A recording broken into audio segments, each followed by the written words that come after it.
All right, welcome to this deep dive. We're tackling something pretty important today. Yeah, we are. We're going to be diving into anxiety and depression management. We're using this excerpt as our guide. Exactly. This deep dive is specifically for those of you who want to, understand this topic quickly, but also deeply. You want the good stuff. Right. No fluff. Right to the point. Exactly.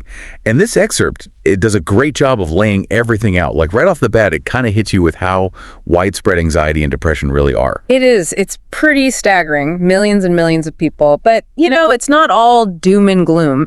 The good news is the excerpt really emphasizes that these conditions, they're manageable. There are things you can do. Okay, so let's dig into that. I mean, where does this all even come from? Like, what causes this stuff? This excerpt points to three main things: genetics, environment, and major life events. It's almost like, bacon cake. Oh, I like that. You got all these ingredients, Yeah. right? And depending on how you mix them, you get different results. It's a perfect analogy. Think about it. Like, if heart disease runs in your family, you're probably going to be more aware of, taking care of your heart. Right, you're a little more proactive about it. Exactly. And mental health, well, it can be kind of similar. Certain genes can make some people more, predisposed. Then you add in your environment, right? Yeah. If you've got a super high stress job, that can definitely play a role in how your anxiety shows up. Compare that to someone who's, got a more peaceful work situation. Right, totally different vibe. And then, of course, you throw in major life events. Big stuff like marriage, a new job, losing someone you love. Even good changes, though, right? Like sometimes good things can still rock the boat a bit.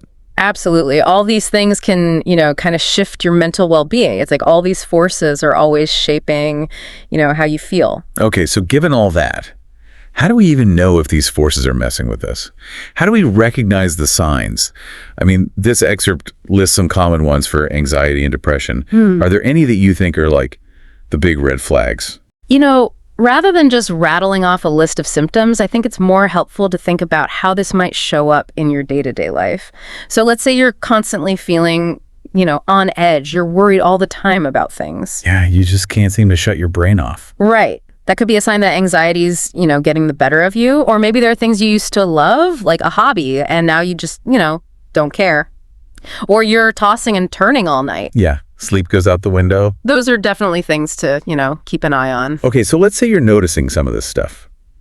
The good news is this excerpt has a whole section on strategies for what it calls breaking free, which I love that. It is a pretty powerful image. It is, and it presents these strategies as tools, right? Like you've got this toolbox, and different things will work for different people. So let's start unpacking those tools. Let's do it. What about professional help?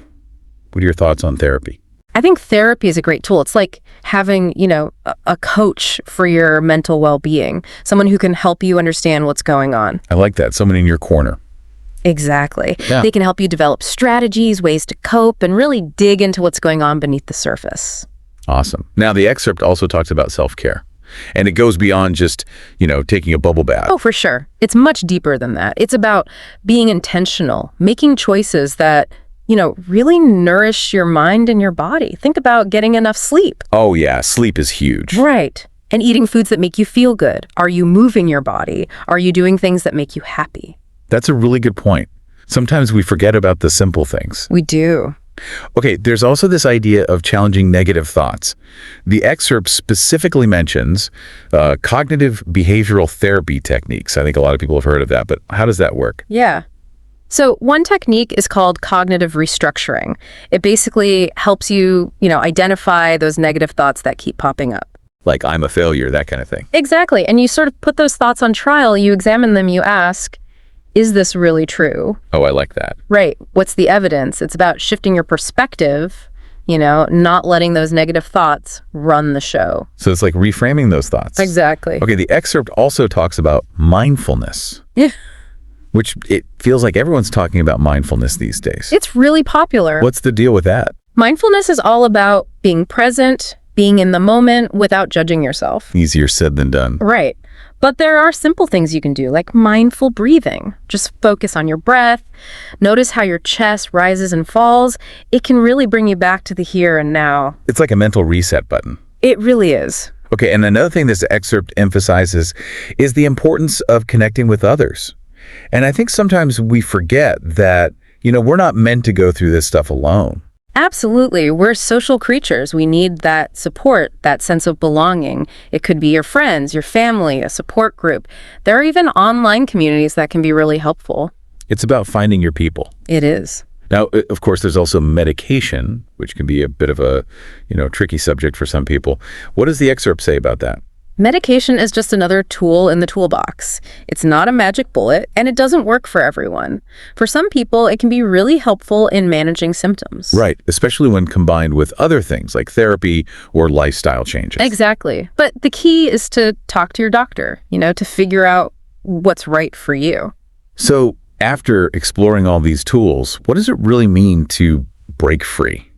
That phrase just, really stuck with me. What does that look like in real life? That's a really good question. And I think it's important to remember that breaking free, it's not about being, perfectly happy all the time. It's about progress, not perfection. It's about having the tools to deal with the ups and downs, to live a full life even when things are tough. I love that. One of the things that really resonated with me from this excerpt was the importance of self-compassion. Oh, that's so important. We got to be kind to ourselves. You wouldn't, expect to run a marathon after just one day of training. Right. It takes time. It takes work. Mental health, it's the same way. It's a journey. You got to be patient with yourself. So as we wrap up this deep dive, what's one thing you'd recommend our listeners focus on? What's a good first step? I'd encourage everyone listening to think about one strategy we talked about that really resonated with you and just try it. Maybe it's doing a simple mindfulness exercise. Maybe it's reaching out to a friend or, making that call to schedule a therapy session. Just one small step towards taking care of yourself. That's great advice. And remember, this is just the beginning. Keep learning, keep reaching out for support, and, never forget that you're not alone in this. You are definitely not alone. Thanks for joining us for this deep dive. It was a pleasure.